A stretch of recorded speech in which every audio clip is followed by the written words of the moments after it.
ملک شام کا ایک یہودی ایس مکے سے کچھ فاصلے پر رہتا تھا۔ وہ جب بھی کسی کام سے مکہ آتا، وہاں کے لوگوں سے ملتا تو ان سے کہتا، بہت قریب کے زمانے میں تمہارے درمیان ایک بچہ پیدا ہوگا، سارا عرب اس کے راستے پر چلے گا، اس کے سامنے ذلیل اور پست ہو جائے گا، اور عجب اور اس کے شہروں کا بھی مالک ہو جائے گا۔ یہی اس کا زمانہ ہے۔ جو اس کی نبوت کے زمانے کو پائے گا اور اس کی پیروی کرے گا، وہ اپنے مقصد میں کامیاب ہوگا۔ جس خیر اور بھلائی کی وہ امید کرتا ہے، وہ اس کو حاصل ہوگی، اور جو شخص اس کی نبوت کا زمانہ پائے گا مگر اس کی مخالفت کرے گا، وہ اپنے مقصد اور آرزوؤں میں ناکام ہوگا۔ مکہ معظمہ میں جو بھی بچہ پیدا ہوتا، وہ یہودی اس بچے کے بارے میں تحقیق کرتا اور کہتا، ابھی وہ بچہ پیدا نہیں ہوا۔ بالآخر جب نبی کریم صلی اللہ علیہ وآلہ وسلم اس دنیا میں تشریف لائے تو عبد المطلب اپنے گھر سے نکل کر اس یہودی کے پاس پہنچے۔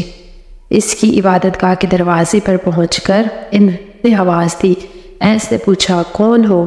انہوں نے اپنا نام بتایا۔ پھر اس سے پوچھا، تم اس بچے کے بارے میں کیا کہتے ہو؟ اس نے انہیں دیکھا، پھر بولا، ہاں تم ہی اس کے باپ ہو سکتے ہو۔ بے شک وہ بچہ پیدا ہو گیا ہے جس کے بارے میں نے تم لوگوں سے کہا کرتا تھا۔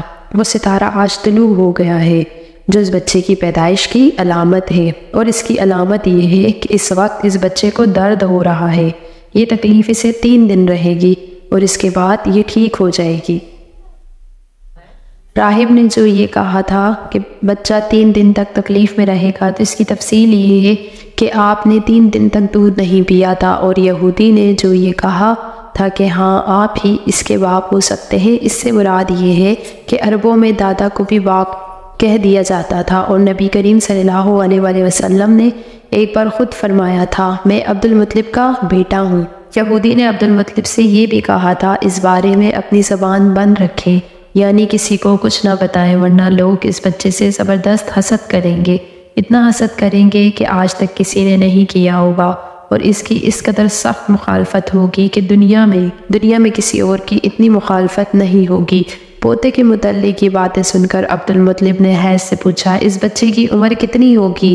یہودی نے اس سوال کے جواب میں کہا، اگر اس بچے کی عمر طبی ہوئی تو بھی 70 سال تک نہیں ہوگی، بلکہ اس سے پہلے ہی 61 یا 63 سال کی عمر میں ہی وفات ہو جائے گی، اور اس کی امت کی اوسطاً عمر بھی اتنی ہوگی۔ اس کی پیدائش کے وقت دنیا کے بت ٹوٹ کر گر جائیں گے۔ یہ ساری علامات اس یہودی نے گزشتہ انبیاء کی پیشن گوئیوں سے معلوم کی تھی، وہ سب بالکل سچ ثابت ہوئی۔ قریش کے کچھ لوگ عمرو بن نوفل اور عبداللہ بن حبش وغیرہ ایک بت کے پاس جایا کرتے تھے، یہ اس رات بھی اس کے پاس گئے جس رات آپ صلی اللہ علیہ وسلم کی پیدائش ہوئی۔ انہوں نے دیکھا وہ بت اوندھے منہ گرا پڑا ہے۔ ان لوگوں کو یہ بات بری لگی، نے اس کو اٹھایا، سیدھا کر دیا، مگر پھر بھی وہ گر پڑا۔ انہوں نے پھر اس کو سیدھا کیا، وہ پھر الٹا ہو گیا۔ ان لوگوں کو بہت حیرت ہوئی، یہ بات بہت عجیب لگی۔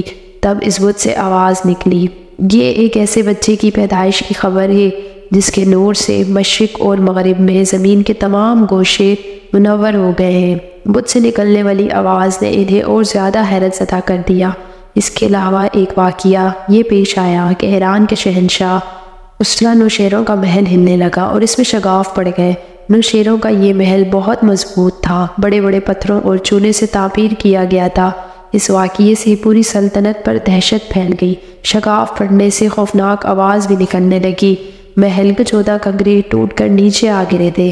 آپ کی پیدائش پر ایک واقعہ یہ پیش آیا کہ فارس کے تمام آتش گداؤں کی وہ آگ بجھ گئی جس کی وہ پوجا کرتے تھے، وہ اجرے نہیں دیتے تھے، لیکن اس رات میں ایک ہی وقت میں تمام کے تمام آتش گداؤں کی آگ آنن فانن بجھ گئی۔